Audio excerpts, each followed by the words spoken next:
अक्सर हम सोचते हैं कि कुछ लोग दूसरों पर इतना गहरा असर कैसे डाल पाते हैं। आज हम इसी सवाल का जवाब ढूंढेंगे जॉन सी मैक्सवेल और जिम डॉर्नन की बेहतरीन किताब लोगों को प्रभावित कैसे करें के जरिए। चलिए जरा बचपन की यादों में चलते हैं। एक सवाल था जो हर किसी से पूछा जाता था, बड़े होकर क्या बनोगे? जवाब कुछ भी हो, चाहे कलाकार, गायक या फिर देश का नेता। इन सारे सपनों में ना एक बात कॉमन थी, हम सब दूसरों पर एक पॉजिटिव असर डालना चाहते थे। तो इस किताब का सबसे हैरान कर देने वाला सच जानते हैं क्या है? वो ये है कि प्रभाव किसी बड़े पद या शोहरत का इंतजार नहीं करता। सच तो ये है कि हम माने या ना माने, हम सब अपनी रोज की जिंदगी में पहले से ही एक प्रभावशाली व्यक्ति हैं।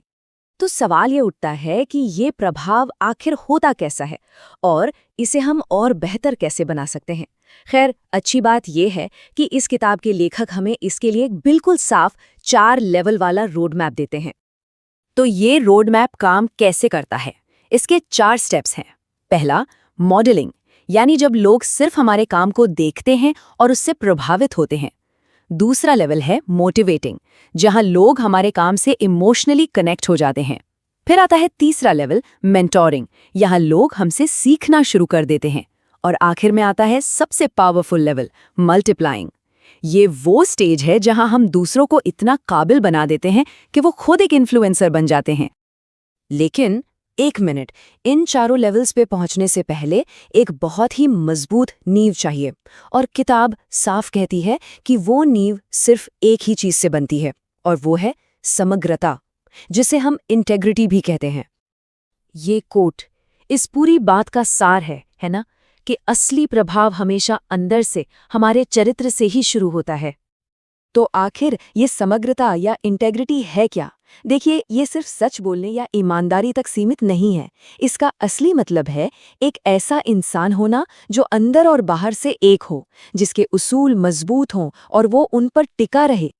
इस बात को और अच्छे से समझने के लिए किताब प्रतिष्ठा और चरित्र के बीच का फर्क समझाती है। प्रतिष्ठा मतलब रेप्यूटेशन, वो है जो लोग हमारे बारे में सोचते हैं। ये एक मुखौटे जैसा है जो एक पल में उतर सकता है। लेकिन चरित्र, कैरेक्टर, वो है जो हम असल में हैं, बिल्कुल एक पेड़ की तरह जिसकी जड़ें जमीन में गहरी और मजबूत होती हैं। किताब में एक बहुत ही जबरदस्त मिसाल दी गई है। सोचिए, जब कोई तूफान आता है तो जिस घर की नींव मजबूत होती है वो टिका रहता है, लेकिन अगर नींव में ही दरार हो तो पूरा घर ढह जाता है। चरित्र भी बिल्कुल वैसे ही नींव है। दबाव पड़ने पर अगर चरित्र कमजोर निकला तो उस पर बना सारा प्रभाव ताश के पत्तों की तरह बिखर जाएगा।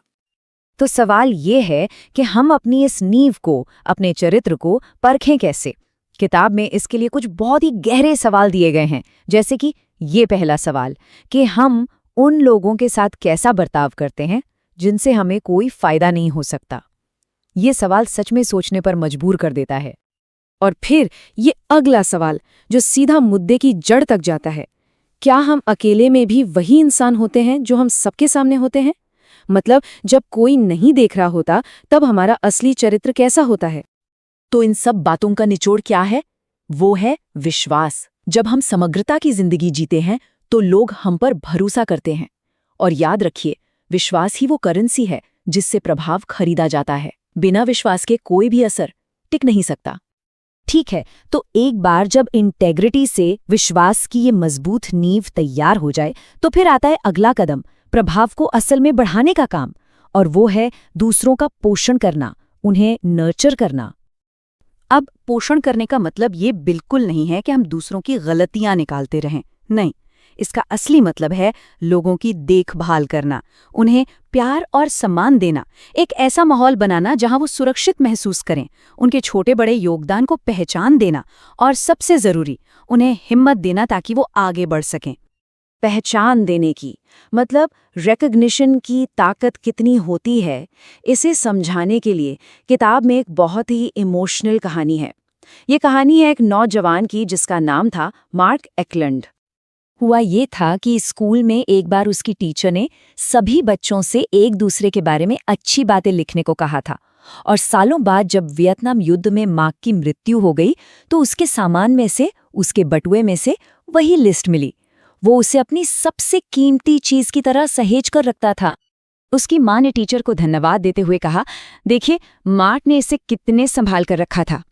जरा सोचिए, अपने क्लास के साथियों से मिली वो छोटी सी तारीफ, वो पहचान उसके लिए कितनी मायने रखती थी कि वो उसे सालों तक अपने साथ लेकर चला।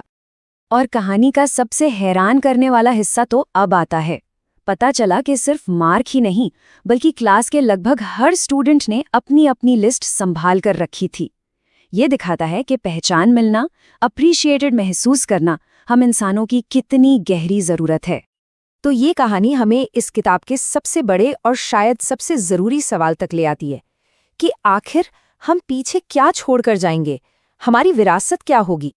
क्योंकि देखिए, असली प्रभाव का मतलब लोगों को मैनिपुलेट करना नहीं है, उनसे अपनी बात मनवाना नहीं है।